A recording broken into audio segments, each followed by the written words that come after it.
This is the CT Sports Talent Show. My name is Chris Saunders, and I'm pleased to have on someone who's not from Connecticut, but Coach No. If people who don't know, Coach No used to coach for the Windsor Locks lady for girls basketball, the ladies, I should say. And he kind of directed me to this guest I'm having on, even though she's from just outside Connecticut, about 20, 25 minutes away from Windsor Locks. Aylee Weiss is with me. She's a junior at Syracuse, and who knows? One day, potentially, she could be reporting for the Nets, the Mets, anybody along the lines, whoever, maybe even the Cowboys. Who knows? But Ayla, I really appreciate you, being able to come on. This is gonna be a lot of fun. Yeah, thank you so much for having me. You and I were just talking about obviously kind of shooting the, what about obvious various things with sports and teams and everything. It sounds like to me that sports has really been a part of your life since early on. What says you? Yeah, I've been playing sports since I was little. I played soccer, basketball, baseball.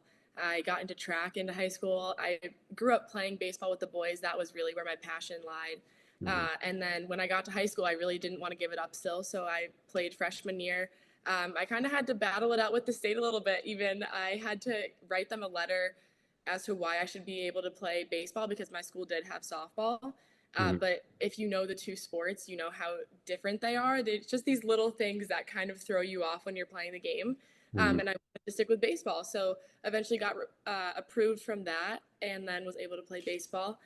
I tried out softball later in high school, didn't love it as much. So Mhm. then tried out track, ended up loving that. But yeah, sports has always been my outlet for um, anything. It's great that you mentioned the fact of you being able to branch out and play a sport that is predominantly 99% where it's the opposite gender that's Mm-hmm. playing, the opposite sex. I know that there was a young lady who I interviewed last year where in my neck of the woods in the NVL, she had played softball and she was like, you know what? It was her last year. She wanted to try baseball. And she ended up being a big part of the team. Did not play a ton, but Mm-hmm. did play enough to be able to contribute. There was also another young lady who played at Lewis Mills in Connecticut, and now Mm-hmm. she's playing softball at the college level. But the point is, she could swing it better than some of the boys in the state. Yep. I was obviously impressed by that. Yep. But the point that I'm trying to make to you is, did you have to kind of deal with any, I don't want to say stereotypes, but was there any kind of negativity to like, why is she playing? She's got softball, or why, the old kind of thing that people say is, why is a girl playing baseball? It's a boy sport. Does that make Mm-hmm. sense? Yes, yeah. I mean, it's inevitable. People are going to be saying that. Um, I didn't let it bother me. It actually kind of fueled me. That was just something I used that I wanted to prove these people wrong. Mhm. And I did have some very good guy friends in high school that were always very supportive. But then there were also those kids on the team that were very standoffish and didn't really talk to me that much and were very cliquey. And it was interesting for me to see because I was just there to play the game that I love just like them. And I didn't think that it would matter that I was a girl. I was just as good as you. We're on the same team. Mhm. But it did. But everyone pretty much warmed up to me by the end of the season. And a lot of them I had grown up playing with them because Mhm. I grew up in East Longmeadow. So growing up playing with them through the years, they kind of got used to me. But there were always a couple new kids every year. No, you were a very, very good basketball player. Had opportunities to play Division 3, Division 2 potentially. Mm-hmm. But, as I mentioned to you, the old quote from Moneyball from the scout, the actor who played the scout, we're all too old to play the child's game, right? It's just a matter of time. When is our time? And for you, you had a tough decision. And I know you played some club at Syracuse and you Mm-hmm. had for some time. And obviously running out of time kind of hurts because you're focusing on your career now. Right. But take me into that process of being like, okay, do I want to continue playing the sport I love, or do I want to turn the page? Not because I don't love the sport anymore, but because I've ran its course and now it's time for me to move on to my next career. It was a really tough decision. And when you talk to a lot of the students here, everyone says that once you're in a new house, it was a no brainer, but it wasn't the case for me at all. Like you said, I was getting recruited at the D2, D3 level. And it was something that I was dreaming of doing ever since I was little. I know that sounds really cheesy, but it was something that me as a little girl, I always wanted to be a college athlete.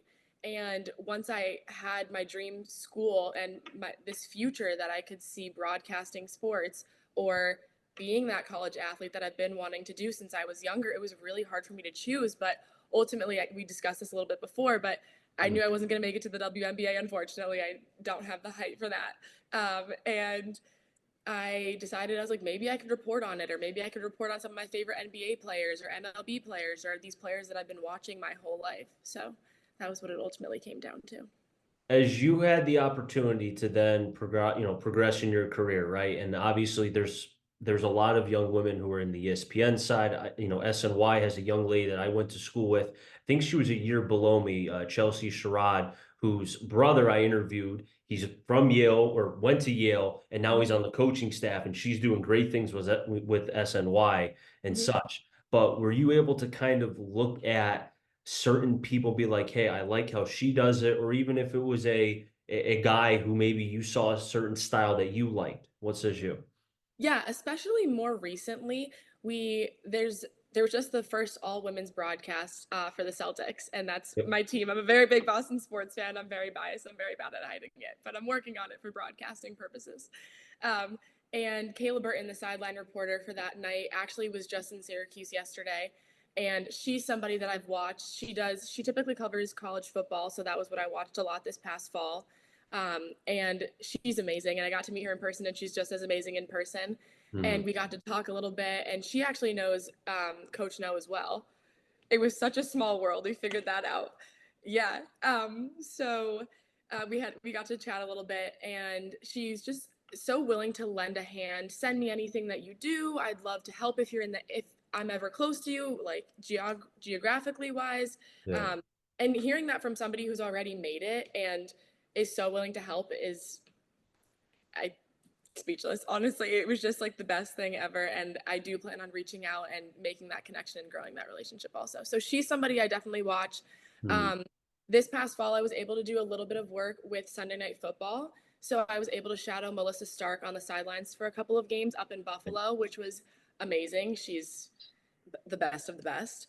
And then I also love Erin Andrews. She's another great sideline reporter that I look up to a lot Hmm. because sideline reporting is the ultimate goal for me. But any female reporters are people that I are women that I try to pay extra attention to when they're on the broadcast. It's funny that you talk about Coach No, and obviously it seems like everybody knows him, right? Yeah, If you put him on the ticket for the presidential election, right. I'll vote for him, right? Sounds like shaking hands, kissing babies, the whole nine. He's a big Yeah. deal.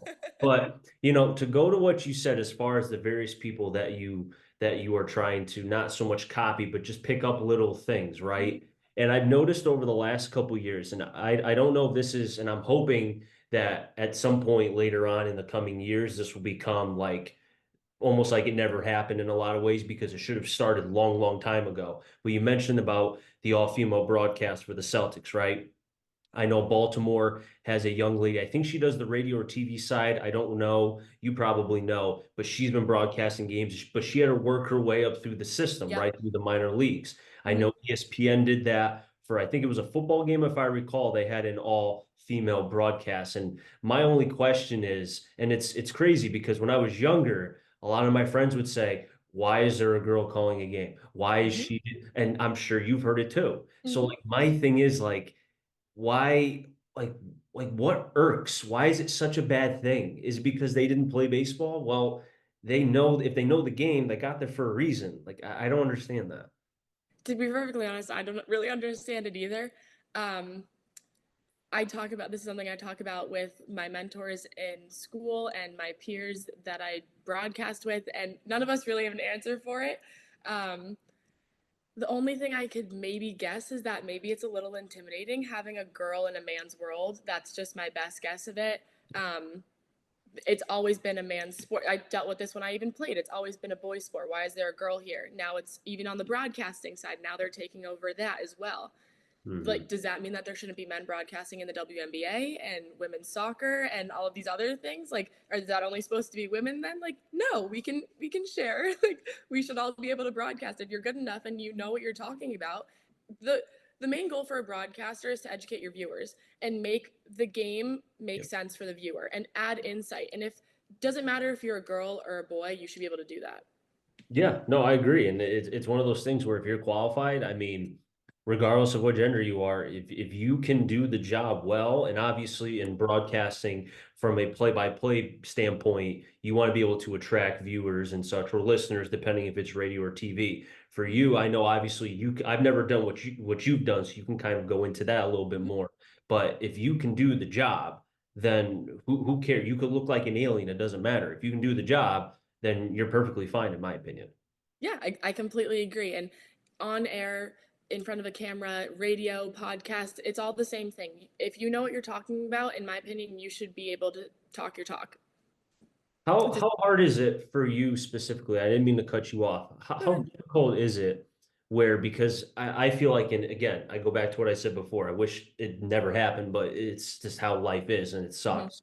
You're going to hear a lot of stuff, how everybody does. I hear it even from my side where, I deal with various personalities. Obviously, the older generation, I mean, they grew up with the Vin Scullys and the others of the world and some people don't like Gus Johnson. They hate the Yankees broadcaster who's escaping me, who usually fills in for Michael Kay when he's not because he's a screamer, right? Hmm. And it's just one of those things where it's like, okay, but different styles are okay. There's nothing wrong with that. But for you, 100%. And that's yeah. part of the challenge of becoming a broadcaster is finding that style and Mhm. not copying somebody else's as we kind of touched on earlier. You don't want to completely copy someone else's style, but take in what you like about it and then make it your own. Yeah, no, I agree. And to go back to again, the last point I was going to say with that, with you specifically, how are you able to mentally deal with that and not try to do too much? Because I think a lot of people and a lot of times will try to overgurgitate and try to say too much because they want to show how much they know. But then you start to become somebody that you're not, and then you kind of expose yourself. How are you able to mentally be like, okay, I'm going to stay to who I am. I don't really care what they are saying. I know I'm good. So it really helps being friends and being friendly with the people you're broadcasting with, because then it just feels like you're having a conversation about sports. Like you're talking sports on the couch as you're watching March Madness. That's the vibe that you try and create in a broadcast. And Mhm. I've been very lucky to have the opportunity to broadcast with some of my closest friends. And even before I go on, I'll go to my mentor, Olivia Stomsky. She's one of the most amazing professors here. I could rave about her all day, and I'll just go into her office and talk with her, just exactly what I'm going to say on the broadcast as well, and just kind of talk it through with her. And then she'll give me pointers. She's somebody who's established in the field and somebody's opinion that I really value. So Mhm. anything that she says goes. And so that's basically what I take with me, and I try and keep that in the back of my head. But again, like you said, it's me. I'm trying to present myself and give the information and talk sports from Aylee, not from Olivia Stomsky or any of my colleagues. Now, is there anything that your mentor or mentors have said to you that has really stuck with you even now early on in your career? Yeah. The first thing that first deeper conversation that me and Professor Stomsky had was just elaborating on what broadcasting really is. And really, you're just trying to tell a story. You're trying to narrate what is happening, but also add in these other cool insights. That's probably my favorite part about broadcasting are the little things that the broadcasters will say during their shows that the audience has no idea about. The things that they're able to dig deep and find. That's what I find most interesting about broadcasts and what I try and do in mine and what I would like to do going forward in my career. Well, I could tell you, obviously, you know about baseball come summertime. There's a lot of dead time, even with the pitch clock or the Yes. batter's clock, whatever you want to call it. And even though, because I was watching the Yankee game before this started, and that's why I kind of made the time a little later because I wanted to watch the Yankees. I know you hate the Yankees. I know you're probably a Red Sox fan, but point Yes. is, they were down 4-0 early. They came back at 1-5-4. Kind of feel like they're still the same team to a certain degree, but that's a whole nother podcast, whole nother time. But the point is, though, you're right, though. It is one of those things from a broadcasting standpoint, from a play-by-play, the chair that I'm able to have, thankfully. You got to be able to know, and that's where, like, when I prepare, I'm one of those people that has to have notes upon notes upon notes. And even with high school games, and thankfully being around it as long as I have now since 2018, I know the coaches well, even though they're interchangeable sometimes. The Mhm, players I kind of know because I've known them since they were freshmen or once they come into the programs, right? mhm. So for you, obviously it's going to be a little more tricky because the college level, and I'm sure you have aspirations for a lot higher. It's all about networking and kind of being that, Josiah Anderson or however you say her name, Mhm. having those connections. That's huge. Yeah, I actually asked Melissa Stark when I was shadowing her this past fall for one of the Sunday night football games up in Buffalo. I asked her that because she just go up to coaches and PR people on the sidelines and have that conversation. And my main question was, how did you get there? And she said just being around people and being a good person. And that's something that I've found to be reiterated a lot is just being a good person will Mhm. also get you very far in this industry because people are going to be willing to work with you and they're going to be on your side and they're going to root for you and they're going to want for you to be better. I think another thing too, and again, this is you could take this with a grain of salt. It's up to you. It doesn't matter. You're around people smarter than me. You're at Syracuse. I didn't never try. I knew I would never get in. But the point is that the what I've noticed throughout my journey is that it's okay to be wrong. You're not that you're always going to be wrong, but it's okay to be wrong because I kind of take the motto from Colin Cowherd. I know a lot of people don't like him, but his saying is I don't want to be right. I want to get it right. Mm-hmm. And through my times of through the high school level and the college level with the games I've been able to broadcast, if I go up to a coach and I ask what I don't think is a dumb question, and I feel like there's no such thing as a dumb question, but if you come off like and then you find out that you're wrong, then it kind of gives that thing. Like, you know what I'm saying? Yes, I 100% agree. Like, you need to do your research, first of all. That's the biggest thing. But Mhm. again, there's no dumb question. I recently took a sports interviewing class, probably my favorite one that I took this semester. And it's all about how you phrase the question. Yep. And you don't want to make it you don't want to make it sound like you already know the answer because then you might get a snarky response from a coach. Because if a coach is down going into halftime, they're not going to be in a good mood. Their team's losing. So you need to phrase it in a way and ask them with compassion in that sense and ask them a genuine question that they can then respond to how they want to respond. You never want to pinpoint somebody into a corner trying to get a specific answer out of them. And I think he even goes further beyond the coaches, right? If you're interviewing a player after the game, Yep. prime example, let's say, or even a coach, let's say it's Calipari, right? I mean, they just lost to Oakland a couple weeks ago. Obviously, they've struggled the last couple years. And I think one of the dumbest questions would be, and this would be a dumb question in my opinion. I didn't say there are such things as dumb questions, but there are some that are like, Mhm. what are you doing? It would be like, so how do you feel about losing for the fourth time in the first round in the last Yeah. 5 years?